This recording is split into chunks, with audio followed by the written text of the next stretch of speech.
நான் குறையாகவோ குற்றமாகவோ சொல்லவில்லை. அனுபவம் இல்லாததாலும் நான் 71 புரட்சித் தலைவர் திமுகவில் இருந்தபோது மக்கள் திலகம் தேர்தல் பிரச்சாரத்துக்கு போகும்போது பின்னாலேயே அவர் கார்ல போயிருக்கிறேன்.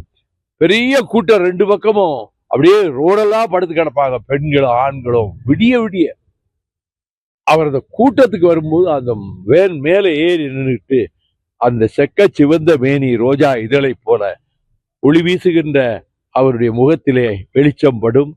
2 பக்கமும் கைகாட்டி கொண்டு கும்பிட்டு கொண்டே வருவார். எங்கேயும் ஒரு கீழே விழுந்தாங்க செத்தாங்க அப்படிங்கிற பேச்சே செய்திக்கு இடமில்லாமல் அவருக்கு இருந்த அனுபவம், நீண்டகாலமாக மன்றங்களை நடத்தி லட்சக்கணக்கான மக்களை சந்தித்த அந்த அனுபவத்தினாலே இப்படி நடந்து கொண்டார்.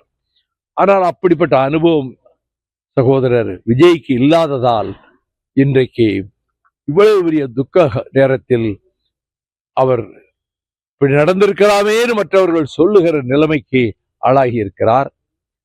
ஆனால் இதை வைத்துக் கொண்டு தேர்தலில் என்ன ஆகும் என்று கேட்டால் ஒன்றும் ஆகாது. திமுக தலைமையிலான கூட்டணி மகத்தான வெற்றி பெறுவதோடு தனிப்பெரும்பான்மையோடு திராவிட முன்னேற்ற கழகம் அறுதி பெரும்பான்மையோடு மீண்டும் ஆட்சி அமைக்கும். இந்த பிஜேபி இங்கே கால் ஊன்ற முடியாது, கால் ஊன்ற விடமாட்டோம். தமிழக மக்களும் அதற்கு இடம் தர மாட்டார்கள்.